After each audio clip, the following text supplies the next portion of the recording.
திருச்சிற்றம்பலம். எம்பெருமான் திருநாவுக்கரசு சுவாமிகளுடைய பொன்னார் திருவடி மலர் பாதங்களை வணங்கி கொண்டு ஐயாமர்களுடைய ஆசியினாலும் அடியவர்களுடைய ஆசியினாலும் என் நட்புக்கினிய மாத்ருபூதேஸ்வர ஐயா அவர்களுடைய அத்துணை அடியவர்களையும் வணங்கி கொண்டு இச்சரிதத்தை தொடர இருக்கின்றோம். சிவா திருச்சிற்றம்பலம். இங்கே சொல்லப்பட்ட விஷயங்கள் நிறைய. இப்போ அடியன் என்ன நினைக்கிறேன் அப்படின்னா, அடியவர்களுக்கு எல்லாத்துக்கும் புராணம் தெரியும். அதே நேரத்தில் பொதுமக்களும் இந்த எம்பெருமானுடைய திருவடிக்கு ஆளாகணுன்றது அடியனுடைய அவா. செஞ்சடை கற்றை முற்றத்து இளநிலா எரிக்கும் எனும் சிறந்த வாய்மை அஞ்சொல் வனத்தமிழ் மாலை அதிசயமாம் படிபாடி அன்பு சூழ்ந்த நெஞ்சுருக பொலி புனல்வார் கண்ணினையும் பரவிய சொல் நிறைந்த வாயும் தஞ்சையில் ஒழியாத திருப்பணியும் மாறாது சாரும் நாடு. இப்படி பெருமான் தன்னுடைய திருப்பணியை விடலை. உருவாரப்பட்டைகளை கையில் ஏந்தி கொண்டு அந்த ஊரில் கழுமலத்தில் திருஞான சம்பந்த பெருமானுடைய பிறந்த இடத்துக்கு கடைமுகத்தில் ஆலியின் மேல் மிதந்த திரு கழுமலத்தில் இருந்த செங்கன் விடை உயர்ந்தார் திருவருளால் வெறுப்பறையன் பவை திருமுலைப்பாலிடம். திரு கழுமலத்தில் திருஞான சம்பந்தருக்கு இம்பிராட்டி ஞானப்பால் ஊட்டிய அந்த இடத்துக்கும் ஞானம் குலைத்து விட்டு அமுது செய்த அவருடைய நிறைய பிள்ளையார் திருவார்த்தை அடியார்கள் உரைப்ப கேட்டார். அங்கே சொல்கிறாங்க, அந்த பிள்ளையார் இங்கே தான் ஞானப்பால் உண்ட இடம் உடைய மறை பிள்ளையார் திருவார்த்தை அடியார்கள் உரைப்பது. மற்ற ஏனைய அடியார்கள்லாம் சொல்கிறாங்க, இங்கே திருஞான சம்பந்தர் ஆளிடம் உண்டவரை அம்மை திருப்பால் அமுதம் உண்டபோதே ஏனிசை வந்தமிழ் மாலை இவன் எம்மான் என காட்டி எம்பவல்ல காளி வரும் பெருந்தகை சீர்கட்டலுமே அதிசயத்தை காதல் கூற வாலியவர் மலர்கடல்கள் வணங்குவதற்கு மனத்திழந்த வெறுப்பு வாய்ப்பார். அப்பொழுதே அம்பலத்துள் ஆடுகின்ற கழவணங்கி அருள் முன்பெற்று பொய்ப்பிறவி பிடிவொட்டும் திருவீதி புரண்டு வளம் கொண்ட போது. இப்போ பெருமான் என்ன பண்ணுறாருன்னா, திருஞான சம்பந்த பெருமான் அங்கே திருமுலைப்பால் திரு கழுமலத்தில் இந்த திரு நிகழ்ச்சி நடந்ததை நினைந்து கூறி அந்த இடங்களை சுவாமி அவர்கள் திருநாவுக்கர சாமி புரண்டு எழுந்திருக்கிறார். அங்கம் புலக நல்ல அஷ்டாங்க நமஸ்காரம்னு சொல்லுவோம் இல்லையா, அந்த இது சொல்லுவாங்க, என்னென்னா அங்க பிரதட்சணம்னு சொல்லுவாங்க. அதுபோல் இறை வழிபாட்டில் சிவ வழிபாட்டில் அங்க பிரதட்சணம் உண்டு. ஆனால் இது இப்போ வருகின்ற காலங்களில் அது சிறுதை வழிபாட்டில் கொண்டு வந்துட்டாங்க. அப்படின்னா ஒரு அன்பு இருந்தது, அடியவர்கள்லாம் அன்பு இருந்தது, அந்த அன்பெல்லாம் வேணும். ஆனால் அந்த திருவீதியில் திருஞான சம்பந்தருடைய கடல் வணங்கி அவர் ஆடுகின்ற அப்பொழுதே அம்பலத்து உள்ளாடுகின்ற கடல் வணங்கி அருள் முன்பெற்று பொய்ப்பிறவி பிணிவட்டும் திருவீதி புரண்டு வளம் கொண்டு வந்தேன். இந்த திருவீதியில் வணங்கிக்கிறார் எம்பெருமான் திருநாவுக்கர சாமி. செப்பரிய பெருமையினர் திருநாரையில் வணிந்து வாயுது.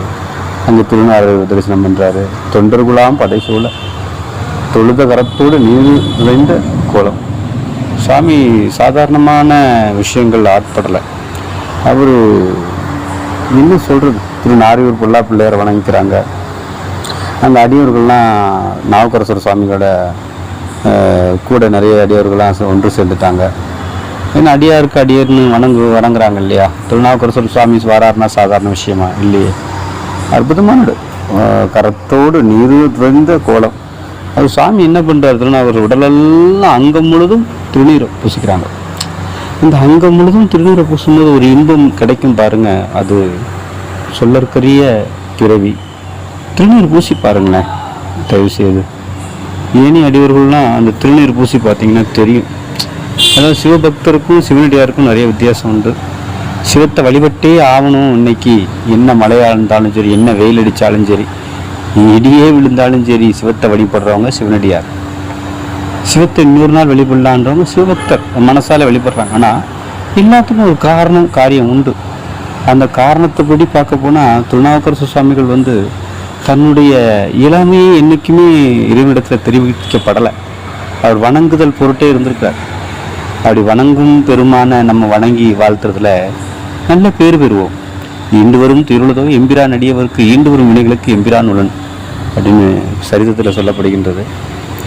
இங்கு இந்த கழுமலத்தில் உள்ள பெருமானுடைய திருஞான சம்பந்தர் பெருமான் திருமுலைப்பால் உண்ட அந்த வீதியில், அந்த ஊரில் திருநாவுக்கரசு சுவாமிகள் வரதை கண்ட பக்தர் கூட்டங்கள், அடியார் கூட்டங்கள் ரொம்ப அவாவோட நாவுக்கரசு சுவாமிகளை அழைச்சிட்டு வராங்க. இப்படியா சரிதம் போகுது.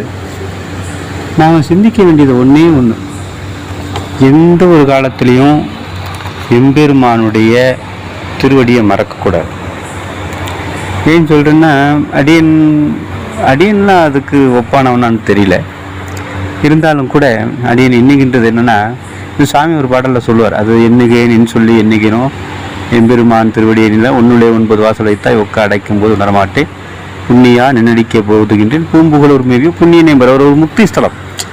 நான் இப்போ சரித முடிவுக்கு வரல. இருந்தாலும் நாவுக்கரசு சுவாமிகளை பற்றி நினைக்கும் போது ஒவ்வொரு செய்கைகளும் நம்ம உள்ளத்தை ஆழமாக தொடுது.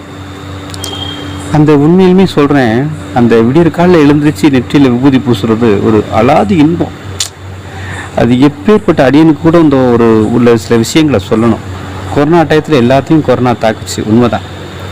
ஒரு சிலரை தாக்கலை. அப்போ அடியனுக்கு காய்ச்சல் வந்துடுச்சு, வீடு வேற கட்டிக்கிட்டு இருந்த ஒரு சூழல். அப்போ அடியனால் ஒன்றும் செய்ய முடியல.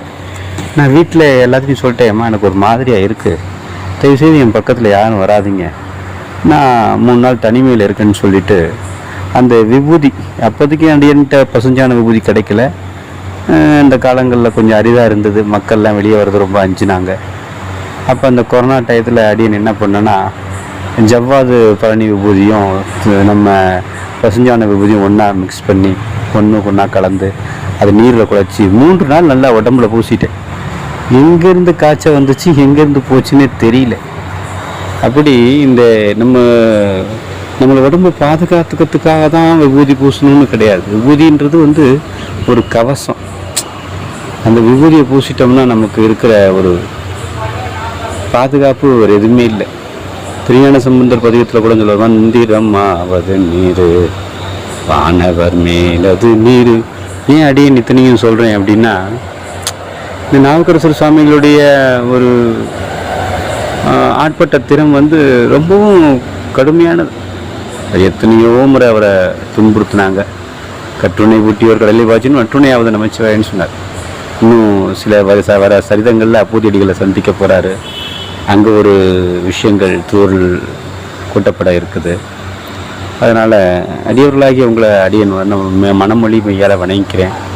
வெளியூரில் அடியன் இருக்கிறதுனால சரிதத்தை அடியன் மனமொழி மெய்யாலே எம்பெருமான் திருவருளாலும் ஐயாமனோட ஆசினாலும் இயன்றவரை இங்கு சொல்லப்படுகின்றேன். அதனால் இந்த பதிவை ஏற்று அனைவரும் உற்று நோக்க வேண்டும்படி அன்புடன் கேட்டுக்கொள்கின்றேன். சிவா திருச்சிற்றம்பலம்.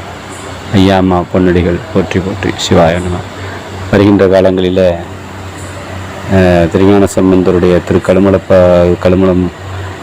திருக்கழுமலத்தில் ஞானப்பால் உண்ட சரிமா அப்பூதியடிகளுடைய அந்த தொடர்ச்சியும் மீண்டும் காண்போம் என்று எண்ணுகின்றேன். சிவா திருச்சிற்றம்பலம். அத்தனை அடியவர்களுடைய பொன்னான மலர் பாதங்களை வணங்கிக் கொள்கின்றேன். சிவாய நம.